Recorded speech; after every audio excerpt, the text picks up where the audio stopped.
એ છે કે તમારે ત્યાં વપરાશમાં લેવાતું પનીર એનાલોગ પનીર છે કે શુદ્ધ મિલ્ક પનીર છે એનું બોર્ડ અથવા ડિસ્પ્લે કરવું ફરજિયાત જે છે. અમારી ટીમ આગામી દિવસોમાં આપના જે સ્ટીલ જે આપણા પણ ફૂડ બિઝનેસ ઓપરેશન્સના સ્થળ છે ત્યાં મુલાકાત. રાજકોટનું આરોગ્ય વિભાગ અલગ અલગ વિસ્તારમાં દરોડા કરી રહ્યું છે અને નકલી અખાદ્ય જથ્થો એ પકડી રહ્યું છે.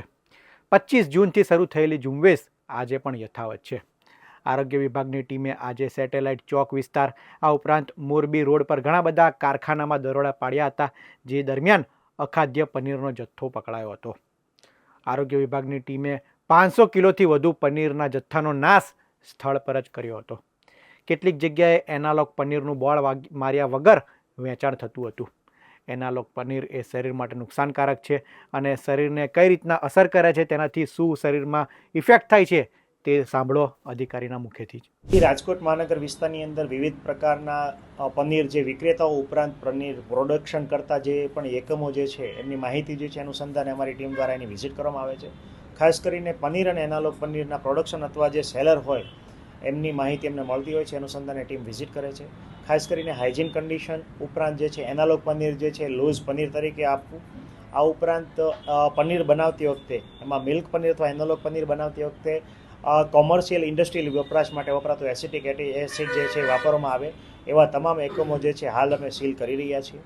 આ ઉપરાંત ખાસ કરીને લોકોને પણ તાકીદ આપી રહ્યા છીએ કે ખાસ કરીને જે પનીર અથવા પનીરની બનાવટ વખતે જે ઇન્ડસ્ટ્રીયલ યુઝવાળા જે એસિડ વાપરવામાં આવે છે એનો તદ્દન પ્રતિબંધિત છે, એ યુઝ ના કરવા જોઈએ.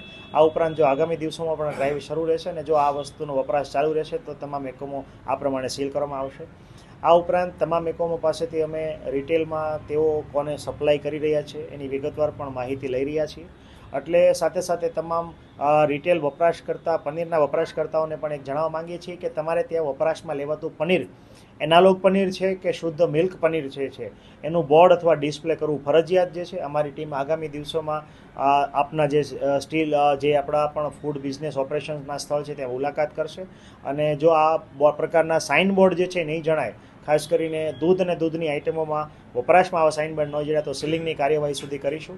હાલ જે છે 25 તારીખથી લઈને 1/7 સુધી એટલે કે 25 તારીખે કુલ અમે 3 એકમો જે છે પનીરના સીલ કરેલા હતા, 29 તારીખે પણ 3 એકમો સીલ કરેલા હતા અને 30 તારીખે 1 એકમ જે છે અમારા દ્વારા સીલ કરવામાં આવ્યું હતું.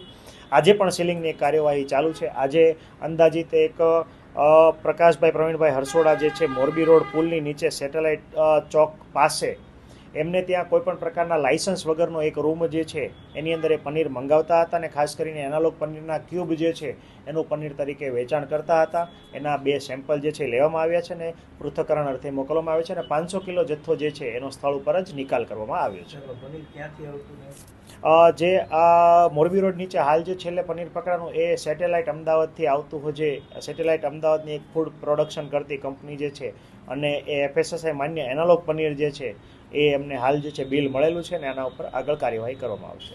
આ એનાલોગ પનીર ખાવું કેટલું હિતાવહ? ખાસ કરીને એનાલોગ જે છે એના એનાલોગ ડેરી પ્રોડક્ટ જે છે એ પરમિઝેબલ છે.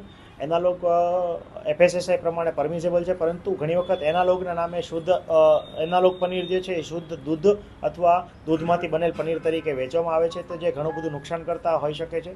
એનાલોગ પનીર જે છે એ ખાસ કરીને ફોરેન ફેટ અથવા તો વેજીટેબલ ઓઇલમાંથી જે છે બનાવવામાં આવતું હોય છે અને જે સ્વાસ્થ્ય માટે ખૂબ લાંબા ગાળે હાનિકારક કહી શકાય. માત્ર ને માત્ર આવા પનીર ખાવાથી પ્રોટીન તો નથી મળતું, પરંતુ માત્ર ફેટ મળે છે, જેના કારણે ઓબેસિટી એટલે કે મેદસ્વીતાનું પ્રમાણ વધે છે. સાથે સાથે ભવિષ્યમાં બાળકોમાં પણ હોર્મોનલ ઇમ્બેલેન્સના ઇસ્યુ ક્રિએટ થાય છે. આ ઉપરાંત ખાસ કરીને બાળક અથવા કોઈ પણ વ્યક્તિ જે છે જેમ જેમ આગળ વધે આનું સેવન કરતા જાય એમ કાર્ડિયોવાસ્ક્યુલર ડિઝીઝ એટલે કે હૃદયની તમારી જે ધમનીઓ જે છે એની અંદર જે ક્લોટ જે છે એ ભરાવાની શક્યતા વધે અને હૃદયરોગના હુમલા આવવાની શક્યતા પણ વધી જાય છે અને સાથે સાથે તમારી જે રુધિરાભિસરણ તંત્રની નળીઓ જે છે એ પોતાની મૂળ સ્થિતિસ્થાપકતા ગુમાવી દે છે, જેના કારણે હાઇપરટેન્શન, ડાયાબિટીસ વગેરે રોગો આવવાની શક્યતા પણ રહેલી છે. પ્રકાશ હરસોરા નામનો વ્યક્તિ ગેરકાયદેસર રીતના પનીરનું કારખાનું ચલાવતો હતો. આરોગ્ય વિભાગની ટીમે દરોડા પાડીને તેનું કારખાનું સીલ કરવાની પણ કામગીરી કરી છે. આ ઉપરાંત તમામ જગ્યાએ જ્યાંથી અખાદ્ય વસ્તુ મળી છે ત્યાં 10,000 રૂપિયાનો દંડ પણ કરવામાં આવ્યો છે. તહેવારો નજીક છે તે પહેલાં રાજકોટનું આરોગ્ય વિભાગ એ હરકતમાં આવ્યું છે અને વિવિધ વિસ્તારમાં દરોડા કરી રહ્યું છે. આગામી સમયમાં આ દરોડાની કામગીરી ક્યાં સુધી જાય છે અને કેટલી જગ્યાએથી આ રીતના અખાદ્ય વસ્તુનો જથ્થો પકડાય છે તે જોવું રહ્યું. તમારું આ મામલે શું માનવું છે તે પણ અમને કોમેન્ટમાં જરૂર જણાવશો. આવા જ વિડીયો માટે વીટીવી પંચાયત જોતા રહો. ધન્યવાદ.